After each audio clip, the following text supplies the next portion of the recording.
Well, this is all about chasing our customers and what our customers want. Our customers want assigned seating, and folks that won't fly Southwest Airlines, the open seating was the #1 reason that they would not do that. So 90% of flyers that don't fly Southwest say that they are more likely now to book on us. So this is all about chasing the customer. And then of course, you got to go do the work.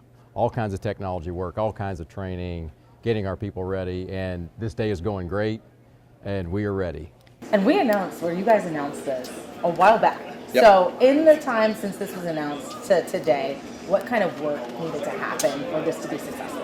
Well, just all kinds of things. So we changed boarding as well, not just assigned seating. So millions of simulations of boarding to ensure that it was actually faster than our open seating boarding. All the technology work, and this room is full of technology folks that have been monitoring this as the day started. A lot of process work. We had to change over 800 aircraft to create the extra leg room, and then of course train all of our folks in the airports on the front line to execute this morning, and they are doing a fantastic job. We literally are operating normally with all of this change. And by the way, we changed in the middle of a historic winter storm that we also operated very well in. Let's talk about that for a second, because we all remember Winter Storm Elliott, and a lot of people were looking at Southwest Yep. sideways. This time around, though, you guys handled yourselves very well. What do you think was the difference? Well, we went to work after Winter Storm Elliott, and the promise was we're going to be a different airline. We invested in technology, we invested in people, training, everything, processes, and we aren't the same airline. We operate as the #1 reliability in terms of the operation. We were just named the Wall Street Journal's best U.S. airline for 2025, and most of those metrics are operational reliability. So putting in the time and the work to fix the issues and really become the top operator, that's the difference. So we went through this winter storm, and one of the best metrics is when you come out of it, do you have any hangover from those days? And we're literally sitting here today, we're 99.9% completion factor, which means we've canceled almost no flights today as a hangover from the winter storm. And we were at Love Field this morning, 0 cancellations on the board. Yep. Yeah, I'm sure people are really excited about that. You mentioned this before we got into the interview, but just public perception when it comes to this getting rid of the open city policy and all the change. What would you say to customers? Well, #1, change can be difficult. And this is all about chasing what our customers want. Our customers want choice, and they want assigned seating. They want access to extra leg room. It's overwhelmingly positive for our customers. The #1 reason that families won't fly Southwest was because of open seating. The #1 reason that folks who don't fly Southwest wouldn't is because of open seating. So we're taking those barriers away. So this is all about Southwest. If you haven't tried Southwest, we have a different product today. Come try us. And then what would you say to the folks that are like, well, this isn't the Southwest I know and love anymore?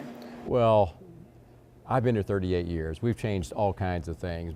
The types of cities we go into, the aircraft we fly. The essential difference of Southwest Airlines is our people and their heart for service for our customers.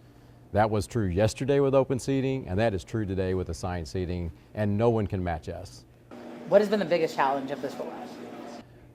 I have absolute confidence in everyone here at Southwest, our tech folks, our operational folks.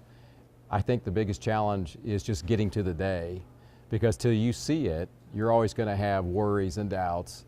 So I'm overjoyed. I was overjoyed to walk into the command center, at 5 a.m. and everybody is smiling, which meant the operation is launching very, very well. So I think the biggest challenge wasn't all of the work. The biggest challenge was the anticipation of this day.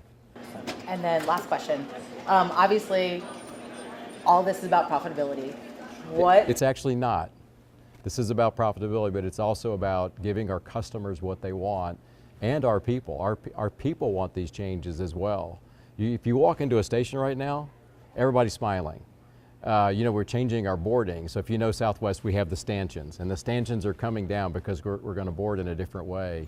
Overnight, they flipped 93%, 600 of our gates, which is incredible. And today, our employees are sending out videos saying goodbye to those stanchions, which tells me that they are totally on board and this is what they want. It is about profitability too, though. All of that work in 2025, which was It wasn't just projects, it was a transformation of the business model of Southwest Airlines, and that sets us up for a terrific 2026. Are you optimistic about what the bottom line is going to look like moving forward with these changes? Yeah, we have earnings on Thursday, so I can't comment a lot, but this sets us up to perform very, very well across the board in 2026.